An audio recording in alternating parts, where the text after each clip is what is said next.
Welcome, teacher librarians, to the October newsletter. First up is our monthly meeting information. We will be meeting on October 14th, which is a Tuesday this time around.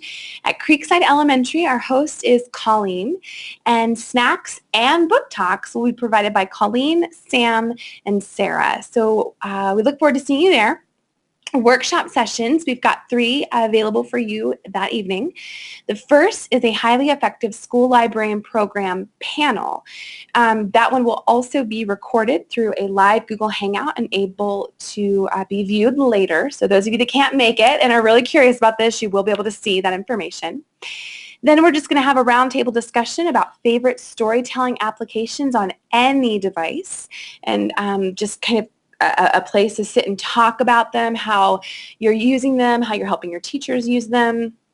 And then the last one, brought back by popular demand, is the Bring Your Own Topic, and it will be facilitated by Amy, and just a time for you to dig into topics that you bring to the table to talk about and to learn about. Okay, next, some Insignia updates. I just wanted to give you an update on the ISBN cataloging feature that many of you have been using to great success. I've linked instructions in case you haven't gotten to that yet. And if you have any suggestions for this feature, please let me or Ray know. Next, Insignia has a newer version of their OPAC, which they're calling their discovery layer. And we have not rolled it out yet. It's very different than the version you're using right now. So we need to do a lot of testing on it and make sure that it's going to be a successful rollout. And so the timeline for that, depending on when we can do the testing, is late October or early November. So look for more communications about that later this month. And sort of tied to that, we have an Insignia feedback and testing group that started last year. And we need at least one more secondary librarian to be a part of that group. It meets twice a year, and this group is very helpful in testing new features and finding bugs before they get released to you. So if you're interested, please let me know, and I'll of course accept anybody who'd like to be part of this group. Next up is just communication from us, some things that you should know about or need to know about. The first is a link to Andrew's blog about iBoss. There are a lot of questions from teachers and actually students about why things like Pandora are blocked and audio-visual streaming. And Andrew's blog really lays out some of the actual technical reasons for that right now in BVSD because of our Wi-Fi and internet capabilities. So check that out if you've got questions and just want some insight. Next, we have a link to the EdTech blog. We're really going to start actively blogging this year. It's a passion of all of us, and Amy's kind of spearheading that for us. The last 2 blogs have been specifically about an EdCo and feature the top 10 things from an EdCo. Our own Kim Butler is one of those top 10 things, so please make sure to check out the blog, and there's just some great information for you there. Last year, many of you mentioned that it would be very helpful to know what tech contacts received. While some of you are the tech contact in your building, we know that not all of you are, and you might be interested in seeing what their meetings entail and what they went over. So we've linked the agenda to the September meeting that happened on Tuesday, yesterday, and you're welcome to look at that. There's no action required. Of course, you could always email myself or Amy with questions that you have about what was discussed there. Next, Battle of the Books update. If you click on this link, it takes you to battleofthebooks.com, which is where we will be selecting, purchasing the question packages that go with their 2014-15 school list. So the Battle of the Books is on. It is going to be a collaborative effort with the Literacy Department, Gifted and Talented Department, and EdTech.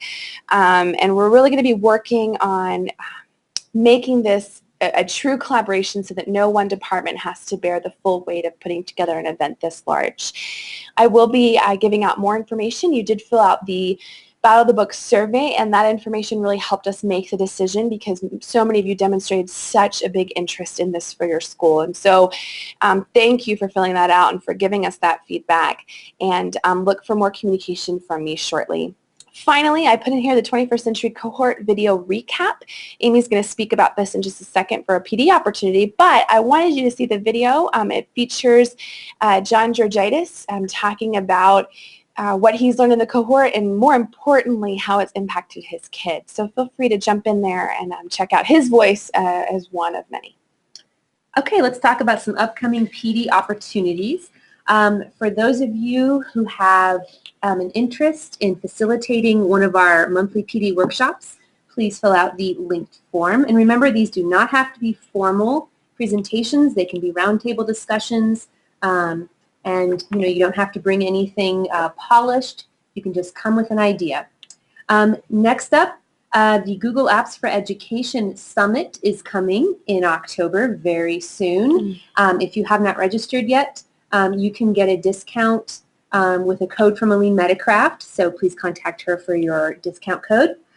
The 21st Century Cohort application for the 3.0 is now open, so please encourage your teachers to apply. The link is there. And remember that librarians do not need to apply, only the teachers need to apply. So if a teacher from your school gets into the cohort, you are automatically extended an invitation. Applications are due by October 6th, so it's coming right up. And then finally, under PD opportunities, a free event is coming from the CDE, and that is the second annual School Librarian Town Hall. Many of you went to that event last year. It was on a Saturday, and it's on a Saturday again this year, and it's going to be on November 15th from 8:30 to noon. And we don't have specifics yet on the location, but it's going to be somewhere in the Denver metro area, and they'll be sending out more info when it becomes available. Okay, and then let's talk a little bit about some teacher librarian news from beyond BVSD. I've linked here a really fun blog from Shannon Miller, who's like teacher librarian extraordinaire.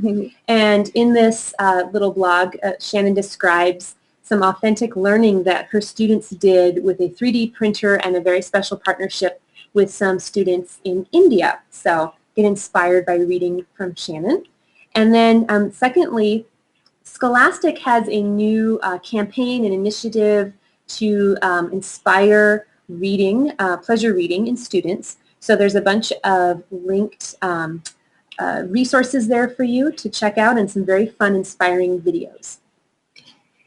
Last helpful tool for your library, it's called ProConit.com. And once you click on this link, it takes you to a site where you can create a ProCon poll. Much like Poll Everywhere, if you've seen that, where students can participate without a login or needing to have any particular device, what it allows you to do is set up a kind of yes or no question or a two-option question, and it shows a meter and a gauge of how people are responding to that. So for example, you can see in here a lot of news people use this. CNN, Fox News use this in their stories, but like one of the questions is, should Kroger ask customers not to openly carry weapons in its stores? And you'll see the different votes, and what's really cool is you can click on yes, why, and you can see all the why answers, and no, why not. You can see all the no answers. Some great uses for you in the library, of course, can be from anything from some of the nonfiction pieces that you're reading with kids, but also talking about character reflection, which is the which is the harsher character trait in the villain, or here's an anticipation guide question, would you rather blank or blank, inferencing opportunities and more. So really cool tool, doesn't require a login for kids to participate, and something that you could use tomorrow in your library. That is all we have for you for the October newsletter. So thank you guys so much, and we'll see you Tuesday, October 14th. At Creekside Elementary. Bye, guys. Bye.